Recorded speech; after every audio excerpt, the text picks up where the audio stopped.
Well, here's our next tank. This is one of my favorites. This is the Stridsvagn 103C out of Sweden. And in my opinion, this is one of the most unique tanks ever put into production.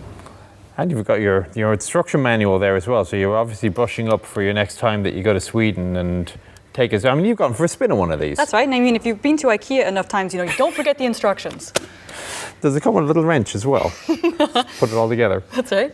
The Swedes are probably sick to death of these jokes. I'm sure they're tired of it, but that doesn't mean I'm going to stop. Did you enjoy your ride? Absolutely. This was super unique.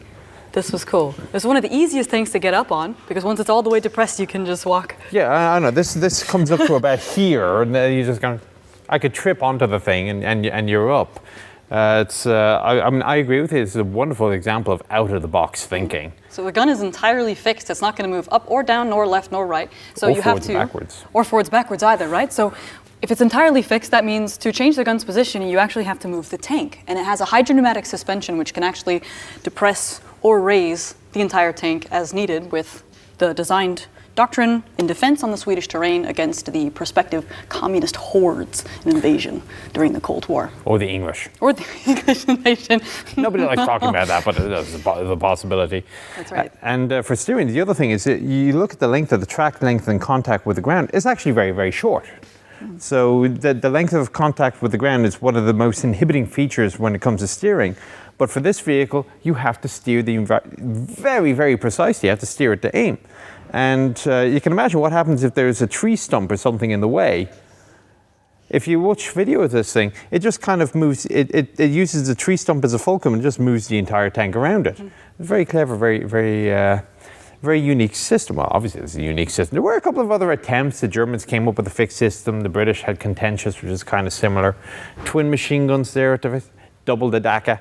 Yeah. Plus the MG at the top. And something sort of unique about the machine gun in the commander's position. So the commander's station actually can move independently than the rest of the tank. So giving him a wider range of view, he can find targets, and he already knows he can take over the controls from the gunner or the driver and move it.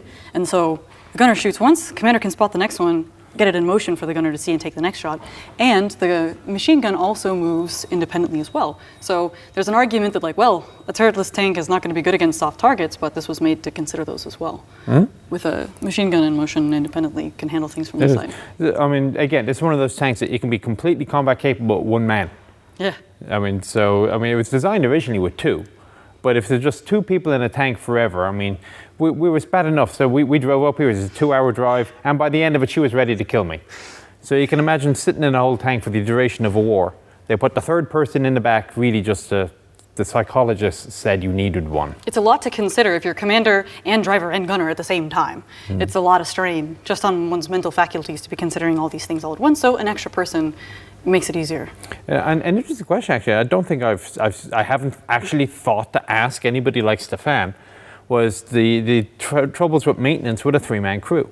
So a lot of people will object to the autoloader because, well, now you've only got 3 people to do all the maintenance, and it's too much for 3 people. Now I have my own opinions on this. My personal opinion is you don't have to have the 4th person in the tank when it fights. You just have the 4th man to help.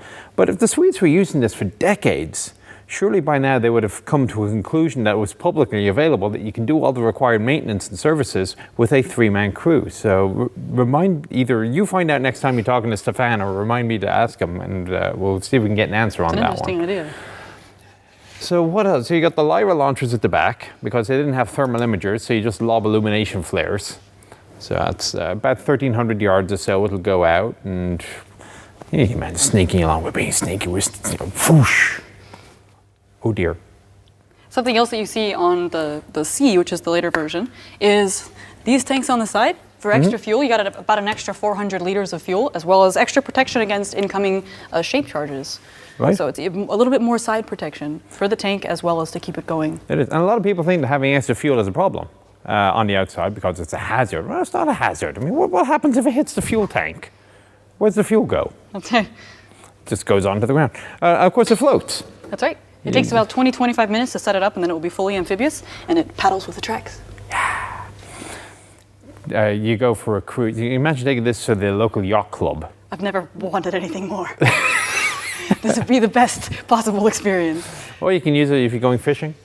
That's right. I'm going to take my S-Tank, go fishing, and sit in the back deck there. Well, actually, in fairness, you can see how high up the screen goes because of that thing. Yeah, I don't know about that one. I mean, that's like 15 foot up, if not higher. So you'll probably, well, there is a platform. There is actually a standing platform that you stand on, and you have cables that you can use to steer the vehicle when you're up there. And of course, you also need the engine because it's a turbine engine. You need lots of fuel. That's right. And so 2 engines in this, Rolls-Royce or Detroit, and the turbine. I think to recall it was the same turbine as you get on the CH-47 helicopter. Okay. Yeah, this was like the first mass-produced tank with a turbine engine. Yeah, a lot of people forget about it. What's the first tank with a turbine? Most people will say M1 because they know it. And then there's the T-80. This guy beat them by a long ways. This is innovative. This was really forward-thinking at the time with a lot of new ideas. Right. So you get something really thinking outside the box and with a very specific intention in mind.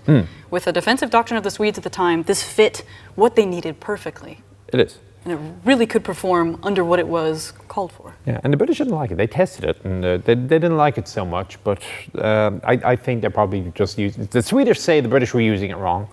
The British were going, well, it doesn't work for us. But again, what works for the British was not what this was designed for. So, yeah, there you go. The S-Tank gets an undeserved bad rep in some quarters. But I guess we can't say that too loudly since we are actually at the British Defence Academy. So. Well, it's all in the perspective, and it's all in what it's designed for and how it could be used. So the Swedish terrain, this thing's fitted perfectly for, to make perfect use of the variation in terrain, whether that could be along distances where it's flat or really rocky, thinking in the fjords. Right, and there's lots of water as well in Sweden. That's right. I mean, it's got a big, flat, wide country with lots of water going around. So what else are you going to find out in that manual? Well, it talks a little bit about, one of the things that this tank was designed for was really, really, really accurate firing. And at the time, the stabilization system was very advanced at the time that this was designed. And you basically had the idea of, you got the communist horde, it's the Zerg Rush. Yes, Zerg Rush, evil red commie horde. Right, yep. and it's going to be, what you want to do is basically delay them as best you can. To give your allies time to respond. Yeah. And you're going to be, in theory, moving back, but you want to kill as many as possible. Right. And so this gun, very accurate and powerful at a very long range, just keep them firing, take down as many as you can. And it's got the ready rack. There's one ready rack, and it's all 40-something rounds. And it'll fire them at 5 seconds a round. You can take out a lot of targets in that amount of time. And then, when it's time to bug out, well, that's what your third bloke is for. That's right. In addition to stopping the other two from killing each other. That's right, you can just, if there's another driver and it faces the opposite direction, you can go just as fast backwards as you can forwards and skedaddle. So yes, again, I think it's safe to say this is a favorite of both of ours. I mean, it showed up on, well, I was going to make it one of my top 5 in the Tank Museum, but Linny Beige got there first. But, well, I think, though, if you were to do a top 5, do you think it would be in this? Absolutely. I would think so as well. A lot of people, and it's a cool color scheme as well. The splinter color scheme. If you've ever made a model of one of these things, it's annoying as all hell to paint, but it looks so good. It really does. Another interesting and irritating feature while you're modeling: the slat armor behind you to provide extra protection against shape charge heat mounts. Oh yes, and if you do this with photo etch, it is the most irritating thing because each individual bar is like this far in 1 to 35th scale. It's about yay big, and you're there with the tweezers, and oh my god. But again, the end result is so worth it. This is just an awesome looking tank. I have one on the shelf. If you watch my videos from home, I have one on the shelf. But anyway, so anything else you want to say about the S-Tank, or shall we bugger off onto the next vehicle? We can go on to the next. We are going to go off to the next vehicle.